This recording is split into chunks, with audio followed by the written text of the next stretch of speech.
তোমরা বিশ্বাস করবে না, মাত্র 10 মিনিটে এই দারুণ লোভনীয় মিষ্টি দই জমিয়েছি। মিষ্টি দই এইভাবে বানালে এতটাই সুস্বাদু হবে যে দোকান থেকে আর কোনোদিন কিনে খেতে মন চাইবে না। আর তোমরা জানলে তো অবাক হবে, মাত্র 500 ml দুধ দিয়েই 1 কিলো মিষ্টি দই বানিয়েছি। আর এই দই বানানো খুবই সহজ, খেয়ে মনে হবে অমৃত। চলো তাহলে আজকের এই দইয়ের রেসিপিটা তোমাদের সঙ্গে শেয়ার করে ফেলি। মিষ্টি দই বানানোর জন্য একটা কড়াই গ্যাসের ওপর নিতে হবে। কড়াইয়ে 500 ml দুধ নিয়েছি, মানে 1.5 গ্লাস মতো দুধ আছে।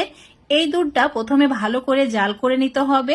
এবার চুলোর ফ্লেম একদম কমিয়ে দিয়ে 1 কাপ গুঁড়ো দুধ অ্যাড করতে হবে। দই বানানোর সময় অবশ্যই গুঁড়ো দুধ অ্যাড করার চেষ্টা করবে। গুঁড়ো দুধ দেওয়ার কারণে এই দই খেতে খুবই সুস্বাদু হবে আর খুব সহজে এই মিশ্রণটা ঘন হয়ে যায়। এবার 3টি এলাচ দুধের মধ্যে অ্যাড করে দিয়েছি একটু ফাটিয়ে নিয়ে। যদি মিষ্টি দইয়ের মধ্যে এলাচের ফ্লেভারটা পছন্দ না করো, না দিলেও হবে, আমার খুবই ভালো লাগে তাই অ্যাড করেছি। 2 মিনিট জাল করে নিয়েছি। এবার চুলো থেকে নামিয়ে রেখে দিচ্ছি। এবারে চুলোর উপর একটা ফ্রাই প্যান নিতে হবে, দিয়ে দিতে হবে 25 গ্রাম চিনি, অল্প 2 চামচ মতো জল অ্যাড করেছি। চুলোর ফ্লেমটা মিডিয়ামে রেখে এইভাবে অনবরত নাড়াচাড়া করতে হবে। কিছুক্ষণের মধ্যে দেখতে পাবে চিনি একদম গলে গিয়েছে আর ঠিক এরকম ফেনা ফেনা হচ্ছে। এবার চুলোর ফ্লেমটা একদম কমিয়ে দিতে হবে। ঠিক যখন এরকম কালার আসবে, ফ্লেমটা একদম অফ করে দিয়ে আবারও এইভাবে নাড়াচাড়া করতে হবে। এবার এই চিনির ক্যারামেলের মধ্যে 1/2 কাপ মতো জল অ্যাড করে দিতে হবে, যাতে চিনির ক্যারামেলটা ভালোভাবে ঠান্ডা হয়ে যায়। ক্যারামেল সম্পূর্ণ ঠান্ডা হয়ে যাওয়ার পরই দুধের মিশ্রণের মধ্যে অ্যাড করতে হবে। তো এখন একটা কাপের মধ্যে ঢেলে রেখে দিচ্ছি। এখন এই দুধের মিশ্রণটা সম্পূর্ণ ঠান্ডা অবস্থায় আছে। দিয়ে দিলাম 25 গ্রাম চিনি আর 25 গ্রাম চিনির যে ক্যারামেল করে রেখেছিলাম সেটা। এই চিনি আর ক্যারামেল খুব ভালো করে প্রথমে মিশিয়ে নিতে হবে। এই সময় চুলোটা একদম অফ করা আছে।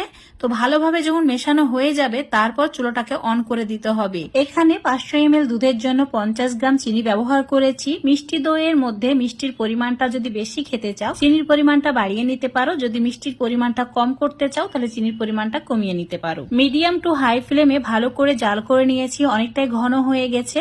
এবার এই মিশ্রণটা সম্পূর্ণ ঠান্ডা করে নিতে হবে। এবার দই জমানোর জন্য লাগবে দই বীজ। এখানে আগে থেকে মিষ্টি দই ঘরে বানিয়ে রেখেছিলাম, সেটাই আমি 2 চামচ নিয়েছি। তোমরা দই জমানোর জন্য দোকান থেকে অল্প পরিমাণে দই কিনে নিয়ে আসবে, সেটা দিয়েই অনেকটাই দই জমিয়ে নিতে পারবে। টক মিষ্টি যে কোনো দই হলেই হবে।